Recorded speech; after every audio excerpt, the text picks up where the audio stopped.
Berikut ini sekilas secara singkat serangan umum 1 Maret 1949.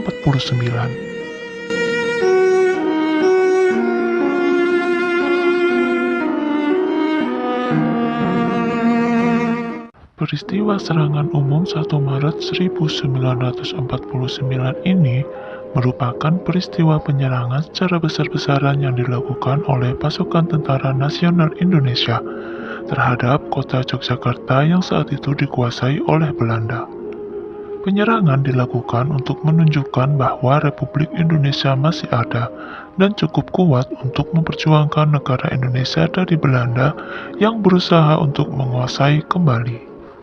Panglima Besar Sudirman yang mendengar berita tentang propaganda Belanda tersebut menginstruksikan kepada para Panglima Divisi untuk memikirkan langkah-langkah yang harus diambil untuk memutarbalikkan propaganda Belanda tersebut.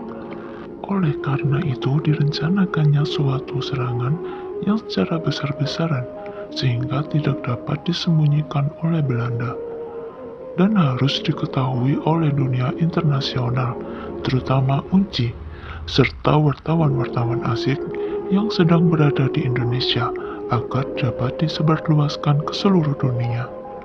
Dari perencanaan tersebut, akhirnya diputuskan untuk melakukan serangan terhadap satu kota besar, yaitu kota Yogyakarta. Keputusan untuk melakukan penyerangan terhadap kota Yogyakarta didasarkan pada pertimbangan beberapa hal. Yang pertama, kota Yogyakarta adalah ibu kota Republik Indonesia, sehingga apabila TNI berhasil merebut dan menduduki walau hanya untuk beberapa jam akan dapat memberikan pengaruh yang sangat besar terhadap perjuangan Indonesia melawan Belanda. Yang kedua, pada saat itu sedang banyak berkumpul wartawan asing yang menginap di Hotel Merdeka, dan juga masih terdapat delegasi UNCI serta pengamat militer dari PBB. Dan yang ketiga, pasukan TNI memahami dan menguasai kondisi daerah perang. Tepat pada tanggal 1 Maret 1949 di pagi hari, dimulailah serangan besar-besaran dengan fokus utama yaitu ibu kota Indonesia saat itu yaitu Yogyakarta.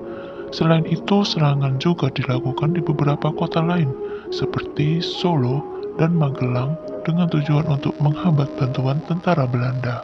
Pusat komando saat itu ditempatkan di Desa Muto. Beberapa jam sebelum serangan umum 1 Maret tahun 1949 dimulai, pasukan gerilya sudah memasuki wilayah kota Yogyakarta. Kemudian pada jam 6 pagi tepat, sirene berbunyi, tanda bahwa sudah berakhir jam malam. Bunyi sirene dimanfaatkan oleh pasukan Tentara Nasional Indonesia dan pejuang lain sebagai tanda perang dimulai. Serangan pun berlangsung.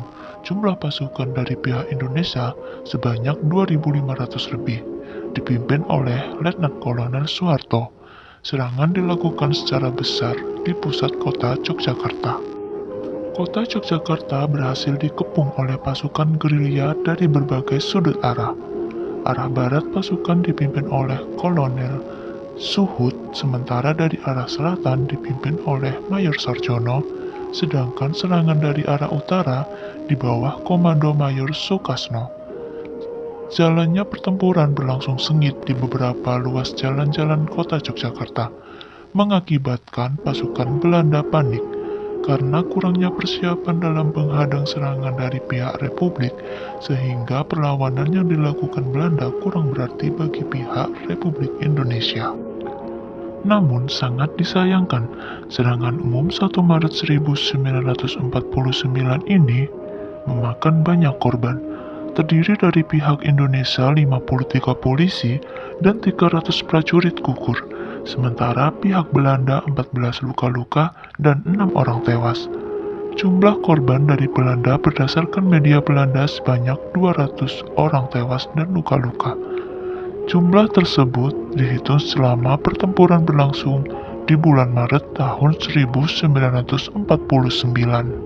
Perlawanan yang dilakukan oleh militer maupun pejuang dari Republik Indonesia menjadi bukti bahwa posisi tawar dan memperkuat keberadaan Indonesia pada perundingan di Dewan PBB.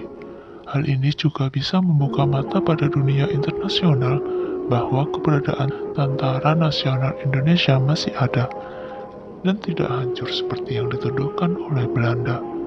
Perlawanan yang dimenangkan tersebut juga berhasil mengangkat semangat dan moral para pejuang TNI maupun sukarelawan di seluruh pelosok Indonesia.